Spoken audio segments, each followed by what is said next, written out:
Hello, good morning बच्चों। आज की क्लास कक्षा 7 के लिए मैथ से अभ्यास 10C चतुर्भुज।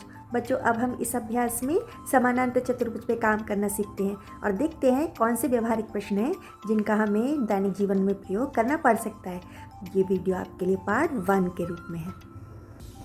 अब बच्चों, हम इस वीडियो में समांतर चतुर्भुज को रिमाइंड करते हैं। समांतर चतुर्भुज की सम्मुख भुजाएं समान होती हैं। समांतर चतुर्भुज के सम्मुख कोण समान होते हैं। समानांतर चतुर्भुज के विकर्ण एक दूसरे को समद्विभाजित करते हैं। ये हम अपनी पिछली वीडियो में समझ चुके हैं। अब हम इन पर काम करना शुरू करते हैं। अब बच्चों, अभ्यास 10C के कुछ इन प्रश्नों को हम समझते हैं।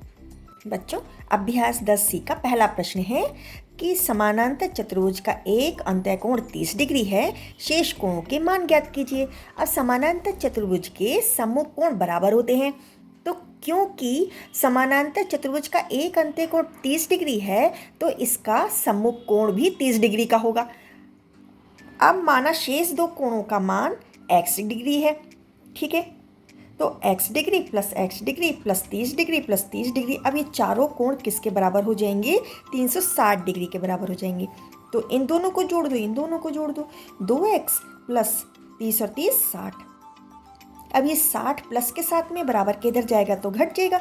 2x बराबर 360 डिग्री माइनस 60 डिग्री कितना आ गया? 300 डिग्री। अब ये 2x के साथ गुणा में है, बराबर के इधर जाएगा तो भाग में बदल जाएगा। तो x बराबर 300 डिग्री बटे 2, तो 2 एकम 2 और 2 एकम 2, 2 पंजे 10 और 1 0, कितना आ गया? 150 डिग्री आ गया। अब आंसर क्या बना? शेष कोणों के मान 30 डिग्री, 150 डिग्री, 150 डिग्री होंगे। ठीक है बच्चों। अब बच्चों, दूसरा प्रश्न है, समानांतर चतुर्भुज की किसी भुजा पर बने कोणों में 40 का अंतर है, प्रत्येक कोण का मान ज्ञात कीजिए। अब माना समानांतर चतुर्भुज की भुजा पर बना कोण x डिग्री है, समानांतर चतुर्भुज की भुजा पर बना दूसरा कोण बराबर x डिग्री माइनस 40 डिग्री है। तब x degree plus x degree plus x degree minus 40 degree. अब इसका सम्मुख कोण भी x डिग्री माइनस 40 डिग्री होगा, तो इनको भी जोड़ दिया। ये चारों कोण अब किसके बराबर हो गए? 360 डिग्री के। अब इन सभी x को जोड़ दो, सभी प्लस के हैं ना, सभी x को जोड़ दो। कितने हो गए? 1 2 3 4 x डिग्री। अब ये माइनस का 40 है, ये भी माइनस का 40 है, तो निशान तो माइनस का ले लो लेकिन जोड़ दो। 40 40 80 डिग्री बराबर 360 डिग्री। अब ये माइनस के साथ है इसके, तब बराबर के इधर जाएगा तो प्लस हो जाएगा। तो 4x डिग्री बराबर 360 डिग्री प्लस 80 डिग्री। ठीक है, 360 डिग्री में 80 डिग्री जोड़ दो, कितना आएगा? 440 डिग्री। अब ये 4 यहाँ पे गुणा के साथ है ना x में, तो अब हम बराबर के इधर लेकर जाएंगे तो भाग में बदल जाएगा। तो x डिग्री बराबर 440 डिग्री बटे 4, तो भाग लगा दो। 4 एकम 4, 4 एकम 4, 4 एकम 4 और 1 0, कितना हो गया? 110 डिग्री हो गया। अब समानांतर चतुर्भुज की भुजा पर बना दूसरा कोण। अब दूसरा कोण क्या था? x डिग्री में से हम 40 डिग्री घटा रहे थे, तब क्या हो जाएगा? 110 डिग्री में से 40 डिग्री घटा दो, कितना आ जाएगा? 70 डिग्री। तब आंसर क्या होगा? प्रत्येक कोण 70 डिग्री, 110 डिग्री, 70 डिग्री, 110 डिग्री के होंगे। अब बच्चों, तीसरा प्रश्न है, यदि समानांतर चतुर्भुज की किसी भुजा पर बने कोणों में 1 और 3 का अनुपात हो तो प्रत्येक कोण ज्ञात कीजिए।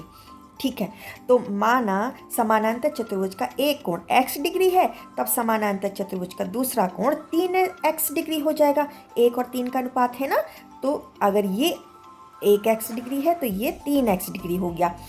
क्योंकि समानांतर चतुर्भुज के सम्मुख कोण बराबर होते हैं, इसलिए अब x degree plus x degree plus 3x degree plus 3x degree बराबर 360 डिग्री के हो जाएगा, है ना। ये चारों कोण आप कितने के बराबर हो जाएंगे? 360 डिग्री के। अब सबको जोड़ दो। 1x 2x हो गए, 2 में 3 जोड़ो 5, 5 में 3 जोड़ो 8, 8x डिग्री बराबर 360 डिग्री। अब 8x के साथ गुणा में है ना, बराबर के इधर जाएगा तो भाग में बदल जाएगा। तो x डिग्री बराबर 360 डिग्री बटे 8। अब भाग लगा दो। 8 एकम 8, 8 चौक 32, 4 बचा 0, 8 पंजे 40, कितना आ गया? 45 डिग्री। अब समांतर चतुर्भुज का पहला कोण तो 45 डिग्री हो गया है। अब दूसरा कोण जो 3x डिग्री था तो उसमें क्या करेंगे, इस 3 की गुणा 45 में कर देंगे। 3 पंजे 15 की 5, हासिल 1, 3 चौक 12 और 1 13, कितना आ गया, 135 डिग्री आ गया। अब आंसर क्या बना, प्रत्येक कोण 45 डिग्री 135 डिग्री 45 डिग्री 135 डिग्री के होंगे। ठीक है बच्चों। अब बच्चों चौथा प्रश्न है, समानांतर चतुर्भुज की संलग्न भुजाएं 4 सेंटीमीटर और 6 सेंटीमीटर हैं। चतुर्भुज की अन्य दो भुजाओं की माप बताइए। तो अब क्या होगा बच्चों कि समानांतर चतुर्भुज की संलग्न भुजाएं 4 सेंटीमीटर और 6 सेंटीमीटर हैं, तो क्योंकि समानांतर चतुर्भुज की सम्मुख भुजाएं बराबर होती हैं, इसलिए बच्चों ये क्योंकि का निशान होता है, ऐसे लगाते हैं, और ये इसलिए का निशान होता है, ये भी ध्यान रखना। अच्छा बच्चों, इसलिए चतुर्भुज की अन्य दो भुजाएं भी 4 सेंटीमीटर और 6 सेंटीमीटर की होंगी। ठीक है बच्चों, यही आंसर है। बच्चों ये वीडियो में यहाँ तक ही। नेक्स्ट वीडियो में हम इसी अभ्यास के कुछ और प्रश्नों को भी समझेंगे। तब तक के लिए बेस्ट ऑफ लक।